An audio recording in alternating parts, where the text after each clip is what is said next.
Can I get two? Oh, and guac. At Amplify, we've eliminated all banking fees, so you can enjoy more of life's extras. No fees equals more guac. Amplify.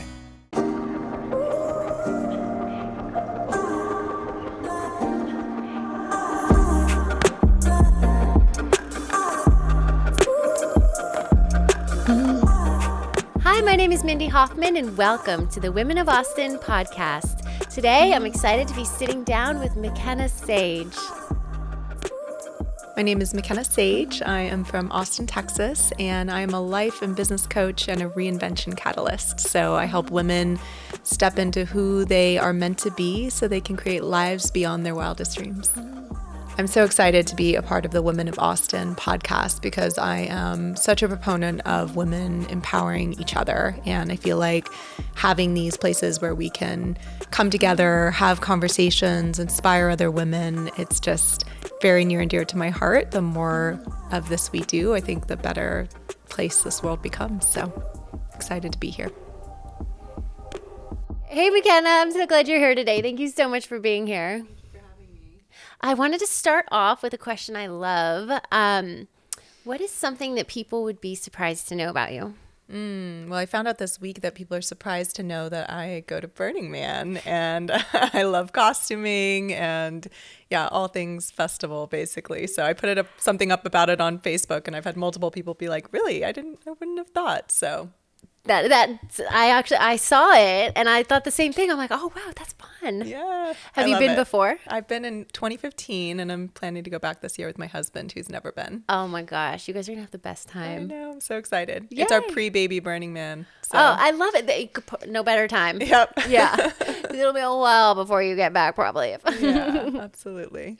Okay, so I wanted to have you on and talk about all of the things that that you have going on right now. I know that you have a lot, but I wanted to start with your story because I love how you weren't afraid to like go back to what you started and what you felt called to do. But I'm not going to tell it right. Would you catch us up how you got to where you are today and helping women and men?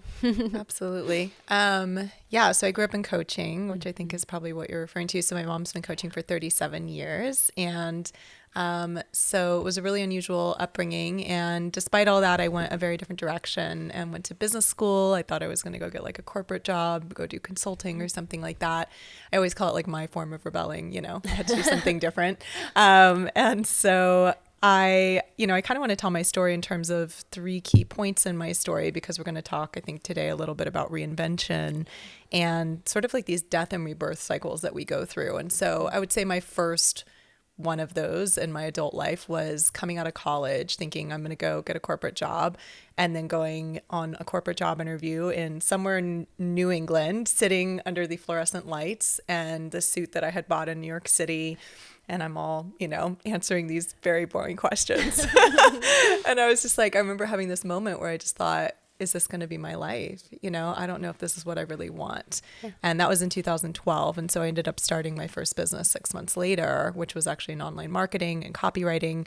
So I started that first business really out of, I'd gone to business school really out of my head, not my heart. I always say that was like the first big decision I made from my head and not my heart. And so starting my own business was more of a from my heart decision, but I was scared to really go for the thing that I knew I wanted to do on some level, which was coaching. But I had lots of fears and doubts about really going for it. And so I did the thing that I knew I was good at that people seemed to need. And so that was my first business. And my first kind of reinvention was like, okay, I'm stepping into entrepreneurship. I'm taking this risk and taking this leap. And then fast forward a few years, I had a successful business. I, hit 6 figures quickly and was working with a lot of speakers and authors and experts and coaches. I had some New York Times bestselling authors that were clients. So I was doing really well. And yet I started to have these kind of like whispers being like, there's something more you're meant to be doing. And I tried to ignore them. And then I started having anxiety and that turned into full blown panic attacks. and health issues. I started to feel really burned out and exhausted. And I was really confused because I had this great life by all accounts, right? Making good money, living in California. I had met amazing people out there. So I was like, what is going on? And there's this quote I often share, which is that burnout isn't just physical exhaustion, it's exhaustion of the soul. Oh, wait, can you say that again? Yeah.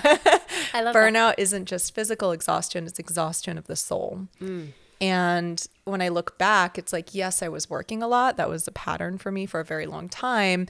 But the other part was that I wasn't doing the thing that was fully aligned with like what my soul was asking me to do. And so it was that was kind of my second death and rebirth cycle of this like wake up call where it got to a point where I was having, super burned out, and I was having daily panic attacks where I literally thought I was like dying. And nothing was wrong. I had this great life. And so I was like, what is going on? So anyway, that led me through a whole journey to finally step into coaching, to have the courage to go for it. Because I really saw for me that if I didn't go for it, I would probably have gotten very sick. And that scared me. I really looked forward, into the future. If I continued on the way I was going, my body was talking to me and saying, hey, you need to make a change. So that was kind of number 2. And then the third one I'll just touch on briefly was just last summer, and another kind of wake up call moment. I've been coaching now for 5 years. I love the work that I do, like so lit up by it. Panic attacks went away, like fully really stepped into what felt like my soul's purpose. And yet I continued to work in a way that was unsustainable. I had these patterns of overwork and like overachieving and overwork. And I carried that with me even into the work that I love. And so that was really uncomfortable. And my wake up call there was some health stuff coming up last summer. And I just thought, oh my gosh, I can't keep going this way. So that's kind of a little of, and so I made a lot of changes. I guess we could talk about what I did, but I made a lot of changes and now have like fully left that overwork paradigm behind for good. And it feels so different and so good. Yeah, you look relaxed and calm. Yeah, happy. Yeah. Oh my gosh. I can personally relate because, I've been doing this for a little bit over a year, and it's a lot. Yeah. And so I've been diving in and trying to figure out what I can do. And, a lot of the tips are don't work so hard, which I'm like, well, don't work as many hours, work smarter, not harder, things like that, which I think is like helpful though. Your body and your mind need rest. Yeah. But I don't know. I'm still trying to like navigate, like get as much rest as I can, take care of my daughter. Yeah. So I appreciate you coming on and talking about this because I know that I'm not alone. Like our group has a bunch of business owners in it, and oh, how's it going? Oh, I'm exhausted. Like that's the answer a lot with women. And not even that, new moms, like everyone. So I love that you're open about it and you're talking about it and that you've been through it. And I think the thing that you touched on there as far as like, oh, I'm so exhausted, I think that's a really important point, which is like a lot of times we it's sort of like glamorized, or not glamorized, but it's like it's socially acceptable to talk about how tired and exhausted and burned out you are, but not to be like relaxed and taking care of yourself. So that's one thing, is like really shifting to where it's okay, and then there's so much in terms of internal work. I think people talk a lot about self-care and things like that. And of course, the amount you're working does play a role. However, like I said, part of burnout for a lot of people is like, are you doing the thing that's really in alignment for you? Which I know that you are. And for some people, they're not, right? So that's a big piece of it, is that soul alignment piece. And then I think a lot of it too is reconditioning ourselves, kind of related to what we were speaking to a moment ago, which is like acknowledging when you're resting too. Like, so I started telling my husband, like, I don't just want to talk about what I did today that I accomplished. I actually want to like acknowledge, and we clap for each other. It's one of the practices that my mom created in her work. So we do this with our clients and everything. It's a practice called acknowledgement. So after, you share like, what do you want to be acknowledged for? I say, oh, well, today I took a break in the middle of the day and I just read a fiction book for 30 minutes. And we're like, yay, and we clap for each other. Oh my God. But instead of, I used to only acknowledge things I was doing and getting done. So I think it's really like shifting the orientation too, to like, there's value in resting, and there's value in like really caring for yourself. So yeah, those are a couple pieces. There's a lot to it though. I love that.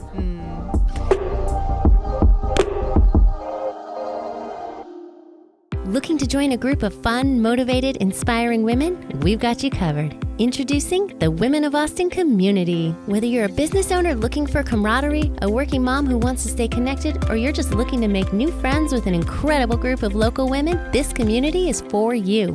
We have special in-person member-only events, an online platform and app to stay connected, a book club, and so much more. Join us and become a member today at womenofaustin.community.com.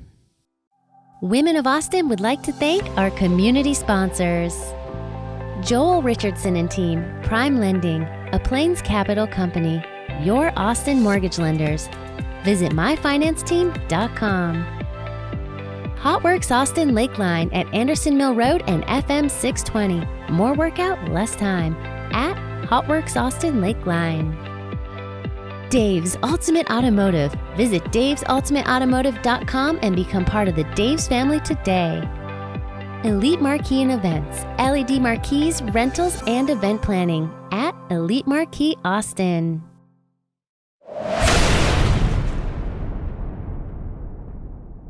Hi, my name is Mindy Hofman, and I'm the founder of Women of Austin. Thank you so much for joining us today.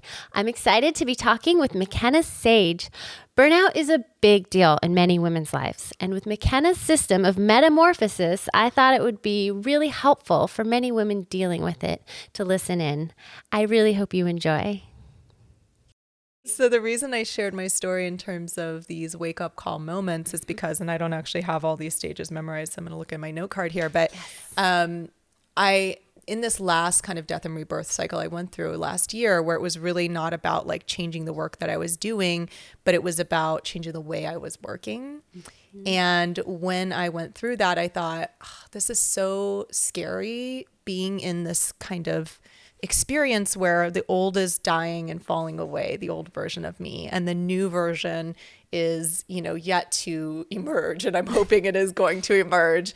And I was like, I feel like so many people I talk to are going through some version of this, but there's no map to this, right? And it's more socially acceptable when you're stepping out of work you don't love into work you love. Yes. But when you're already in work you love, how do you talk about it, right? Or how do you go through this reinvention cycle? And so I thought, well, we have the 5 stages of grief. Why not create the stages of transition, right? And so that was so I talked about discontent is number 1, which is something doesn't feel quite right anymore. It's that kind of like nagging whisper that we start to get. Yeah. And then number 2 is wake up call. And those were those moments I spoke to, which is like, I can't do this anymore. Something has to change. We have a lot of times a moment. Yeah. And then this is the long one. This is turmoil and questioning is stage number 3. So this is kind of like, I know I want to change, but I don't know what it is. I don't know what life is going to look like on the other side. Are you relating? Have you ever had any of these moments before? Yeah. Okay. Oh, yeah. Making sure you're with me here. So how do I make a change without losing everything I've worked so hard for? And what if I'm making a wrong choice? And this period can take a long time. And it's tough because when we're in it, we're like, we feel lost. Yeah. And then there finally comes a point where we hit acceptance. And acceptance is like, okay, I know this is the right thing, even if I don't know exactly where I'm headed yet. Right. And stage 5 is clarity. I know what I want. So there comes a point where we're like, okay, I know where I'm going. I know what I want and I know what I'm stepping into, hopefully. And then finally, these last 2 are excitement and inspiration, which is like the future looks brighter than what I'm leaving behind. Like I know I'm on the right path. And then gratitude, which is like, I'm so grateful I've made this change. So I just felt like having this map would be really helpful for people in general, but I mostly work with women, going through these experiences. That's great. That can relate to anything. So, a lot of people change their careers, but what kept waking me up was you're like, oh, well, this clarity and I'm thinking about my divorce, everything that divorce you said, I was like, one. wait, that sounds like everything that I went through. Yes. So I thought it's all kinds of transitions, not just career transitions. A lot of times people are going through that, but it could be divorce. It could be like, again, some kind of change. Sometimes people don't even know what the changes they're going through. Like I talk to women and they're just like, I'm going through that, but I don't know why. And I don't know what's on the other side of it. And I'm just like, there is something on the other side of it. So like have hope, Yeah. and this is normal, and people Yeah. go through this. And then I think where a lot of times people need or want the support, I mean, it can be at any stage in the process, but I think it's really with getting to that point of the acceptance and the clarity and the like knowing what's on the other side. Yeah. Because otherwise it can feel like they just kind of are, I always call it being in the mush. Like kind of like you're a butterfly. You talked about metamorphosis, right? You're a butterfly and you're in the cocoon and you're like, I hope there's a world out there. I know there must be, but like I don't know, I hope I'm going to become something great on the other side of this. So That's a great visual. yeah, I love that. yeah, absolutely. And in the muck. in the mush. Mush. Yeah. In the mush. Yeah. Muck too. Muck works too. whichever. Yeah. So Neither are good. yeah. Yeah. So how do you know, like you said that you kind of know and you hear this like naggy feeling. Is there anything that you can do once you know or you feel like something's off to try to go inward and figure out like what it is, to listen to yourself or any advice? I think going inward is great advice. So you gave me the advice right there. I love it. Going inward, I think trusting, like to me, so much of this is about getting connected to your intuition or your heart and soul versus your head, because our head is like freaking out a lot of the time. And you gave the perfect example of that. Yeah. And so going inward and really being like, okay, trusting. It's like when I was going through this last kind of death and rebirth cycle, for lack of a better word, I remember, even though I've really cultivated the skill of trusting my intuition, there were so many times where I was like, okay, and for me, there's a spiritual component, but there doesn't have to be. It can be connecting with your deeper self or your higher self. But for me, it was also like connecting with God and being like, okay, I trust that like I'm feeling called to this. I know that I'm on the right path, even if I can't see it right now. So there was a lot of that, a lot of journaling, a lot of going inward, a lot of pulling oracle cards, like whatever it takes for you. And so that was really, really supportive. And then what else as you're going through that journey? I think then there comes a point where you start to go, okay, what am I stepping into? And my question is always, who am I stepping into? Because when you get clear on the person that you want to be on the other side of all this, you can actually start to live into that version of yourself now. And this is something that people don't think about very often, but it's a lot of what I love doing. So I work with people around branding or rebranding themselves. And that really starts internally. It's not like an external brand thing. It's really about like, who do you want to be? And when you start to live into that future version of yourself and actually give her a name, I always have people name her. And then you go, how would that version of me dress? And how would she act? And what are her characteristics? And you'd be amazed at how your life starts to change when you start to live into that version of you now. It's super fun. I love that's powerful. It is powerful. Yeah, it seems like silly and fun, but it actually is extremely powerful. It started with one of my clients, and her name is Nikki, and when we were talking on a call one time, I was like, I just see you becoming like Nikki Unleashed. And she was like, oh my gosh, I love that, right? And I was like, who is Nikki Unleashed? And we started to create who this version of her was, and then she went into her life and everything changed, right? The way she would speak up in her family and the way she would, her confidence, and then her business, she stepped into a whole new level in business because of that. So, and then I love using photo shoots to capture photos of you as the woman you're stepping into. And then you have physical, tangible proof that exists inside of you. I'm not a photographer, but I bring in photographers who do this. Yeah, it's super fun. That's got to feel so amazing to coach somebody through something like that. That's got to be so rewarding. It's the most rewarding job in the world. I love it. Yeah. Do you feel like did your mom coach you at home all the time? Like, was it always like I don't know. Yeah, yes and no. I mean, like communication skills were woven into our lives from a young age, and definitely we were encouraged like follow what we're inspired by and passionate about and things like that. So there was a lot of it that was just woven into our lives. But I was also participating in her seminars starting at 7 years old with all adults. So I was like really interested in this work from a young age. Yeah. And then she officially mentored me starting 5 years ago when I decided to step into coaching. So, but before that, she tried to be more the mom and not go too much in with the coaching, although she can't help it sometimes. She's not a traditional mom, but I love that about her, because the thing about her, and this is what inspired me to become a coach, is like my role as a coach, it's like, is to be someone's believer, you know, to really see who you are on the inside and go and call you to your greatness, call you to that version that's more self-expressed and more self-actualized. Has nothing to do with fixing or changing anything. It's about really bringing out the best possible, most self-expressed version of you. That just give me chills. I love that. It's a really fun job. Yeah. Okay, so we're almost out of time, but I wanted to give you a chance to just, if there's anything that you wanted to touch on a little bit more, or anything that you'd like to say. Yeah, let me think about Well, that. it could be, anything you like, or something you have coming up that you want to let people know about. Like, we're listening. Thank you. Well, this is a new body of work for me. So I've been coaching. I've been life and business coach for years, and really working with women around creating businesses they love. But this reinvention work, although I've been doing it in some way, shape, or form, it's like really birthing through me. So it doesn't even have an official name right now, but I will be developing a course and probably something for free that I can put out as well, that will be around this kind of Phoenix rising metamorphosis kind of topic. So definitely stay tuned for that on my Instagram or email me. And I wanted to just offer a gift to your audience. This is kind of off topic, but I think it relates, which is this photo shoot guide we were chatting about before we got on the air today. So I've done like 3 dozen professional photo shoots. I love them because of this.